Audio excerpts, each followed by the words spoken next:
자녀들은 하나님께서 주신 귀한 선물입니다. 자녀들을 통해서 우리가 큰 기쁨을 누리게 되죠. 그래서 이런 이야기 합니다. 자녀들이 부모님께 해야 할 효도는 2살 전에 다 한다. 그런 이야기가 있습니다. 그만큼 우리가 어린 자녀들을 보는 기쁨이 많다는 거죠. 어린 자녀들을 보면서 웃고 기뻐하고 행복해하는 그 기쁨이 부모가 누리는 큰 축복이고 기쁨이라는 것입니다. 그런데 여러분 어떻습니까? 자녀들을 키우시면서 늘 기쁜 일만 있으신가요? 그렇지는 않다는 것을 우리는 경험하게 됩니다. 오늘 솔로몬은 자녀의 2가지 얼굴이 있다 그렇게 이야기하고 있습니다. 우리 1절 말씀을 한 번 더 같이 읽어보겠습니다. 솔로몬의 잠언이라 지혜로운 아들은 아비를 기쁘게 하거니와 미련한 아들은 어미의 근심이니라. 솔로몬은 2가지 유형의 자녀들의 모습이 있다라고 이야기합니다. 지혜로운 자녀는 아버지의 기쁨이 되지만 어리석은 자녀는 어머니의 근심이 된다. 그렇게 이야기하고 있는 것이죠. 아마 자녀를 길러보신 분들은 이 말씀에 동의하실 겁니다. 우리 자녀들을 기르면서 기쁨이 될 때도 있지만 한숨이 나오고 걱정이 될 때도 있다라고 하는 것이죠. 성경도 우리에게 기쁨이 되는 자녀들의 모습이 있는가 하면 어리석고 걱정 근심이 되는 자녀들의 모습도 있다라고 하는 것을 이야기하고 있습니다. 잠언 17장 21절 보시면 이렇게 말씀해요. 미련한 자를 낳는 자는 근심을 당하나니 미련한 자의 아비는 낙이 없느니라. 이렇게 이야기하고 있습니다. 어리석은 자녀들을 낳으면 기쁨이 없다는 거예요. 근심과 걱정이 점점 늘어갈 수밖에 없다라고 하는 것이죠. 반면에 부모님의 기쁨이 되고 자랑이 되는 자녀들도 있다.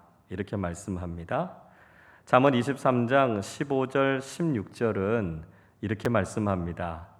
내 아들아, 만일 내 마음이 지혜로우면 나 곧 내 마음이 즐겁겠고 만일 내 입술이 정직을 말하면 내 속이 유쾌하리라 말씀하고 있습니다. 만약에 자녀들이 지혜롭게 행하면 부모님의 마음에 기쁨이 넘쳐난다라고 하는 것이지요. 자녀들이 정직한 모습을 보면 유쾌한 부모님의 마음이 있다. 이렇게 이야기하고 있습니다. 여러분, 우리는 누구나 우리의 자녀들이 기쁨이 되고 자랑이 되기를 원합니다. 우리 자녀 때문에 걱정하고 근심하는 삶을 살기를 바라는 사람 아무도 없지요. 그렇기 때문에 우리가 자녀들을 어떻게 양육해야 되는가 하는 것이 참 중요하고요. 또 자녀는 어떻게 성장해야 될 것인가 하는 것이 참 중요하다는 것입니다. 여러분, 우리가 자녀들을 어떻게 양육할 때 기쁨이 되는 자녀들이 될 수 있을까요? 우리가 어떻게 성장해야만 부모님들의 기쁨이 되는 자녀들이 될 수 있겠습니까? 오늘 솔로몬은 본문을 통해서 3가지를 우리에게 이야기해 주고 있습니다. 먼저는 공의를 구하게 하라. 이렇게 권면하고 있습니다. 2절 말씀을 우리 같이 읽어보겠습니다. 불의의 재물은 무익하여도 공의는 죽음에서 건지느니라. 자, 지혜자는 먼저 우리 자녀들의 경제관에 대해서 이야기하고 있습니다. 불의한 방법으로 모은 재물은 아무런 소용이 없다, 무익하다 그렇게 이야기합니다. 그러나 공의, 정당하고 옳은 방법으로 모은 재물은 때로는 우리의 생명을 건지기도 한다. 이렇게 이야기하고 있습니다. 그래서 우리가 경제적인 삶에 있어서도 정의롭고 바른 삶을 살아야 한다는 것이죠. 물론 우리가 살아가고 있는 이 세상은 불의하고 악한 세상입니다. 잠언 2장 13절부터 15절까지 말씀은 이 세대의 특징에 대해서 이렇게 말씀하지요. 이 무리는 정직한 길을 떠나 어두운 길로 행하며 행악하기를 기뻐하며 악인의 패역을 즐거워하나니 그 길은 구부러지고 그 행위는 패역하니라 말씀합니다. 이 세대는 공의롭고 정직한 길을 걸어가는 사람들이 별로 없다는 거예요. 어둠 가운데서 악을 행하고 그 길과 행위가 다 굽어 있다, 이렇게 이야기합니다. 이런 시대, 이런 세상을 살아가다 보니까 내가 불의하게 살아갈 수밖에 없는 것을 정당화하면서 사는 사람들이 있다는 것이죠. 세상이 이렇게 어두운데 나 한 사람 바르게 살아가는 것이 그 무슨 의미가 있느냐는 것이죠. 사람들은 다 불법, 투기, 속임수, 사기 이런 것들로 재물을 모으는데 나만 정직하게, 나만 투명하게 살아가면 세상에서 뒤처진다는 겁니다. 실패하는 인생을 살아갈 수밖에 없다는 것이죠. 사람들이 흔히 그렇게 이야기하죠. 뭐 그렇게 힘들게 사냐고. 왜 그렇게 유별나게 사냐고. 그냥 세상 사람들 사는 것처럼 살면 편하게 살 수 있다. 그런 이야기들을 한 번, 두 번 듣다 보면 세상과는 다르게 살아야 되겠다. 세상을 바꾸면서 살아야 되겠다 생각하기보다는 그냥 세상에 길들여지면서 살게 될 때가 많다는 것이죠.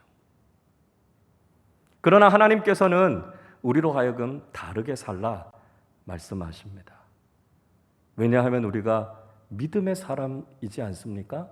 하나님의 자녀들이지 않습니까? 우리가 믿고 있는 하나님이 바로 공평하고 정의로우신 하나님이시기 때문입니다. 그래서 우리에게는 하나님을 닮은 모습이 있어야 된다는 거죠. 우리 아버지 하나님께는 불의함이 없습니다. 신실하고 정직하신 하나님이세요. 그래서 믿음의 사람들에게는 하나님의 DNA가 있어야 됩니다.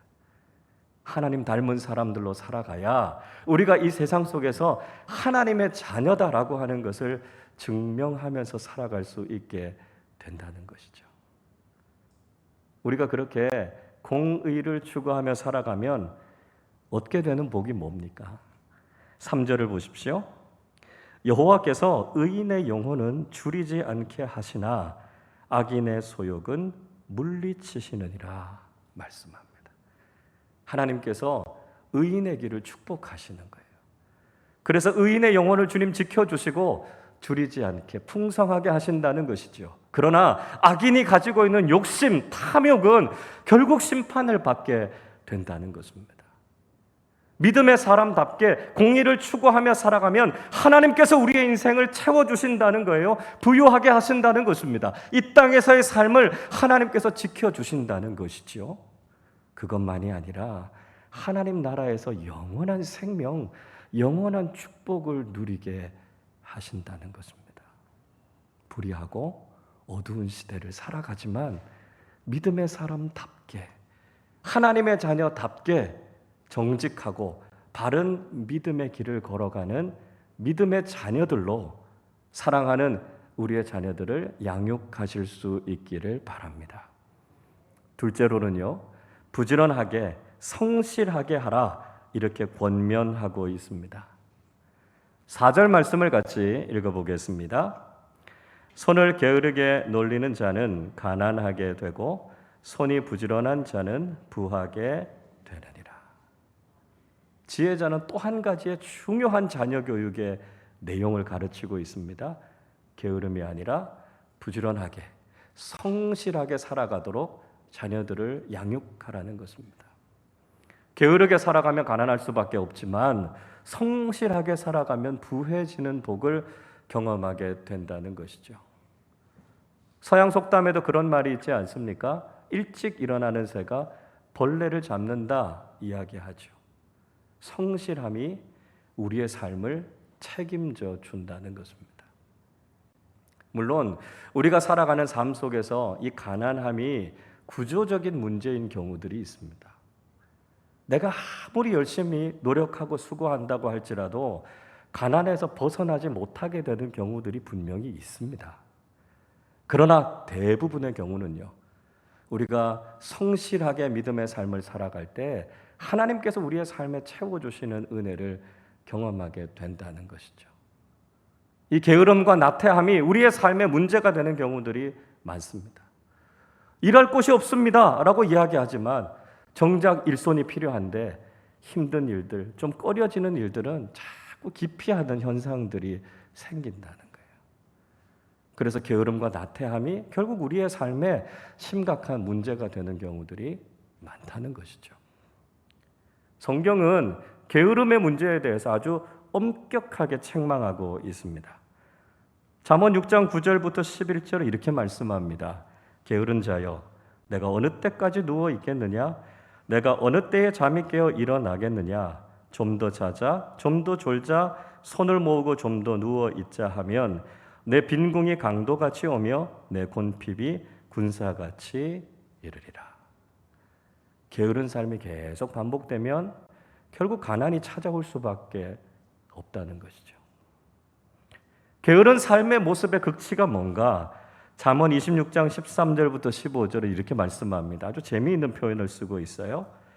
게으른 자는 길에 사자가 있다, 거리에 사자가 있다 하느니라. 문짝이 돌적 위를 따라서 도는 것 같이 게으른 자는 침상에서 도느니라. 게으른 자는 그 손을 그릇에 넣고도 입으로 올리기를 괴로워하느니라.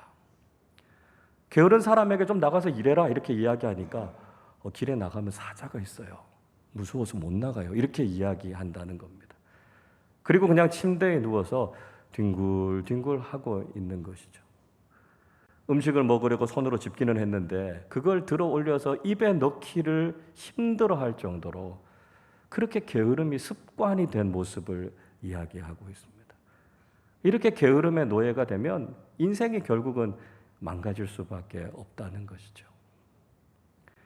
하나님께서는 믿음의 사람들이 성실하게 살 것을 말씀하십니다. 그리고 성실을 훈련시키세요. 이스라엘 백성들이 출애굽하고 난 이후에 40년 동안 광야 생활을 하지 않습니까? 광야는 먹을 게 거의 없습니다. 그때 하나님께서 그들에게 만나를 주시지 않으셨습니까? 근데 만나를 먹기 위해서는 그들이 지켜야 할 것이 있었습니다. 만나는 이른 새벽에 이슬과 함께 내렸습니다. 그리고 해가 뜨면 이슬이 사라짐과 동시에 만나도 다 사라지고 말았습니다. 그래서 그 만나를 먹기 위해서는 일찍 일어나야 했습니다. 그리고 만나는요, 하루치 양식이었습니다. 물론 안식일 전날에는 이틀치를 거두어 드릴 수 있었지만 원칙적으로 만나는 그날의 양식이었습니다. 그래서 매일 아침 일찍 일어나서 만나를 거두어 드려야 이스라엘 백성들이 굶지 않았던 것이죠. 그것도 40년 동안을 그렇게 살았습니다. 여러분, 이게 의미하는 게 무엇이겠습니까? 하나님께서 당신의 백성들에게 성실을 훈련시키신 것입니다. 믿음의 사람들이 하나님의 약속을 믿고 성실하게 살아갈 때 하나님의 은혜를 누리는 삶을 살게 된다는 것이죠. 여러분, 하나님께서는 시간이라고 하는 선물, 건강이라고 하는 선물, 일터라고 하는 선물을 우리에게 허락해 주셨습니다. 우리가 그것을 잘 활용해서 성실한 삶을 살아갈 때 하나님께서 약속하신 복을 누리는 거죠. 우리는 복이 그저 하늘에서 떨어지기를 기다리고 있어서는 안 된다는 것입니다. 성경이 무슨 말씀하지요? 내가 손으로 수고해서 먹는 것이 복이다, 이렇게 말씀하고 있습니다. 믿음의 복은 아무것도 하지 않는데 하나님께서 저절로 모든 것을 다 주시는 것을 말씀하시는 것이 아니라는 것입니다. 하나님의 신실하심을 믿고 우리가 성실하게 믿음으로 응답하면서 살아갈 때 우리의 삶에 채워주시는 것이 믿음의 복이라는 것이죠. 물론 우리의 노력 이상으로, 우리의 기대 이상으로 채워주시는 하나님의 은혜를 경험하게 된다는 것입니다.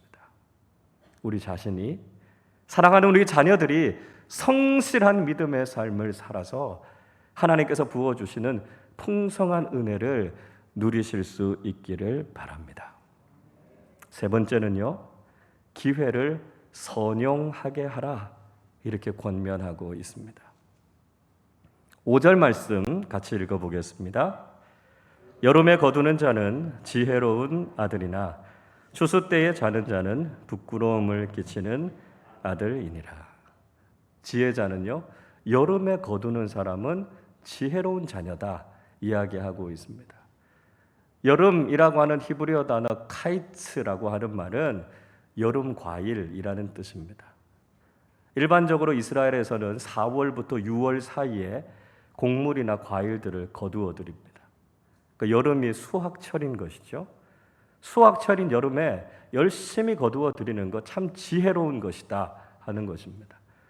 그러나 추수의 때가 찾아왔음에도 불구하고 잠을 자고 있으면 그 기회를 놓치는 거죠.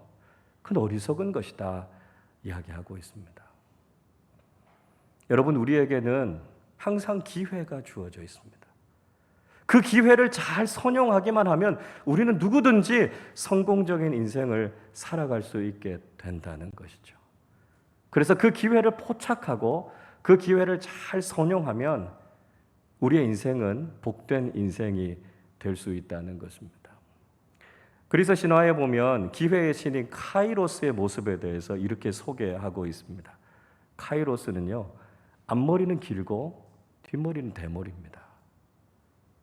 그것이 기회가 가지는 특징이라는 거죠. 무슨 말이죠? 기회는 다가올 때는 잡기 쉽지만 지나가고 나면 잡을 수 없다는 것입니다. 그래서 기회가 있을 때 그 기회를 잘 포착해야 된다는 것이죠. 근데 여러분, 우리가 잘 아는 것처럼 기회라고 하는 것은 우리가 잘 알고 있는 때에 오는 게 아닙니다. 우리가 예측하지 못할 때 기회가 오는 거죠. 그래서 우리가 뜻밖의 기회 그렇게 이야기합니다. 뜻밖의 찾아오는 기회를 우리가 잘 선용하기 위해서 우리에게 필요한 것은 준비하는 겁니다. 깨어 있는 것이죠.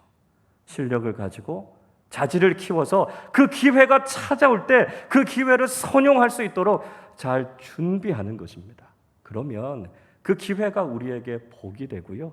그 기회를 통해 우리의 인생이 풍성해진다는 것이죠. 삶을 살아가는 동안 우리에게 있어서 가장 중요한 기회가 있다면 그것은 예수를 믿을 기회입니다. 세상의 그 어떤 기회보다도 소중한 것, 예수 믿고 구원받을 기회죠.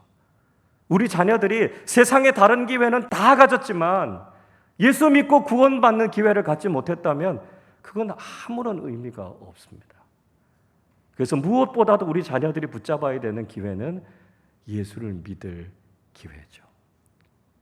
감사한 것은 아직 기회가 있다는 것입니다. 그런데 이 기회가 언제 사라질지 모릅니다. 지금은 기회의 시간이지만 동시에 그것은 마지막 기회가 될 수도 있다는 거예요. 그래서 그 기회를 놓치지 않고 우리 자녀들이 예수를 믿는 것이 너무나 중요하다는 것이죠. 우리 교회는 이번 5월부터 사랑하는 가족들, 특별히 우리 자녀들에게 복음을 전하는 뷰티풀 박스 복음은 사랑을 싣고 라는 프로젝트를 진행합니다. 우리 가족들, 믿지 않는 자녀들에게 줄 수 있는 가장 큰 선물이 바로 이 복음 아닙니까? 우리 자녀들이 예수 믿을 수 있는 기회를 이번에 놓치지 않고 잡을 수 있도록 우리가 도우려고 합니다. 하나님 나라의 영원한 생명을 준비하고요. 인생의 마지막을 준비하고 죽을 준비를 지금부터 시키는 겁니다. 병원 전도를 많이 하시는 목사님께서 이런 말씀하셨어요. 병원 전도에서 아주 중요한 두 가지 질문이 있다고 그럽니다. 하나는 뭐냐 하면 병원에서 뭐라고 그럽니까? 이렇게 물어보는 거예요. 그분의 병세가 어떤지, 그분의 객관적인 상황이 어떤지를 알 수 있는 질문이죠. 그러면 그 질문에 대해서 좀 심각한 상황입니다. 또 시한부입니다. 이렇게 대답하시는 분들이 있지 않겠습니까? 그러면 또 하나 중요한 질문을 하는 겁니다. 죽을 준비가 되셨습니까? 어떻게 보면 무서운 질문이죠. 그러나 여러분, 동시에 이건 굉장히 중요한 질문입니다. 이제 죽음이 눈앞에 다가왔는데 죽음을 준비하지 않고 있으면 어떻게 되겠습니까? 우리가 예수 그리스도를 믿고 죽음을 잘 준비하고 있으면 그 마지막은 평안해질 수 있습니다. 그 준비를 잘하고 있으면 인생의 마지막에 결코 후회하지 않고 하나님 나라를 소망하면서 그 인생을 마무리할 수 있는 것이죠. 여러분, 우리 자녀들이 인생의 기회를 잘 잡는 것이 중요합니다. 공부도 때가 있고요. 취직도 할 수 있는 때가 있습니다. 결혼할 수 있는 기회가 있고요. 인생의 큰 성과와 업적을 남길 수 있는 기회가 있습니다.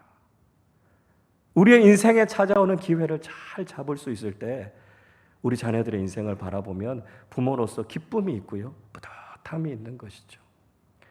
무엇보다 중요한 것, 영적인 준비. 예수를 믿을 수 있는 기회를 놓치지 않고 죽음을 준비할 수 있는 영원한 삶을 준비하는 우리 자녀들이 될 때 그 자녀들을 바라보는 부모님의 마음에 참된 기쁨과 평안이 있게 됩니다.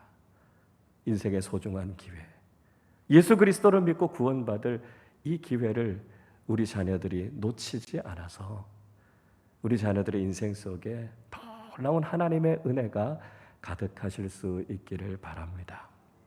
부모와 자녀의 관계 참 생각하면 신비하다, 그런 생각이 듭니다. 부모와 자녀는 뗄래야 뗄 수 없는 관계 아닙니까?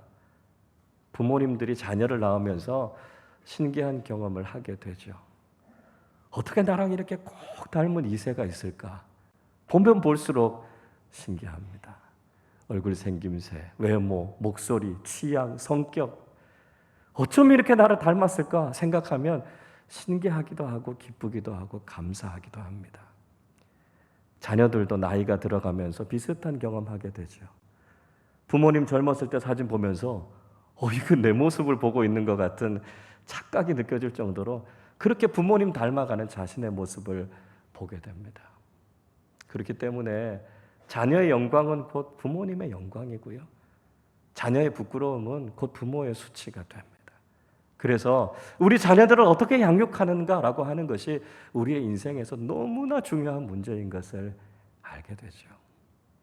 우리 자녀들을 바라볼 때 내 마음의 근심과 한숨이 늘어가는 것이 아니라 우리 자녀들 바라보면 기쁨이 있고 소망이 있고 자랑이 되고 영광스러운 믿음의 자녀들을 잘 기르실 수 있기를 바랍니다. 무엇보다 중요한 것, 우리는 하나님 자녀잖아요. 하나님께서 우리를 사랑으로 길러주시죠. 하나님 자녀답게, 믿음의 자녀들답게 이 세상 속에서 하나님의 영광을 구하며 살아가는 우리 모두가 되실 수 있기를 바랍니다. 오늘 말씀을 통해 깨닫는 것처럼 공의를 추구하는 사람들로, 부지런하고 성실한 믿음의 사람들로 우리에게 주어져 있는 인생의 소중한 기회, 무엇보다 예수 믿는 그 기회를 놓치지 않고 잘 선용해서 하나님께서 우리 인생에 주시는, 우리 자녀들에게 주시는 놀라운 복을 누리실 수 있기를 바랍니다. 이 자리에는 우리 모두가 사랑하는 자녀를 믿음으로 말씀으로 잘 양육해서 기쁨이 되는 자녀들로, 또한 우리 한 사람 한 사람이 하나님의 자녀로서 하나님의 기쁨이 되는 믿음의 사람들로 살아가시기를 주님의 이름으로 축원합니다.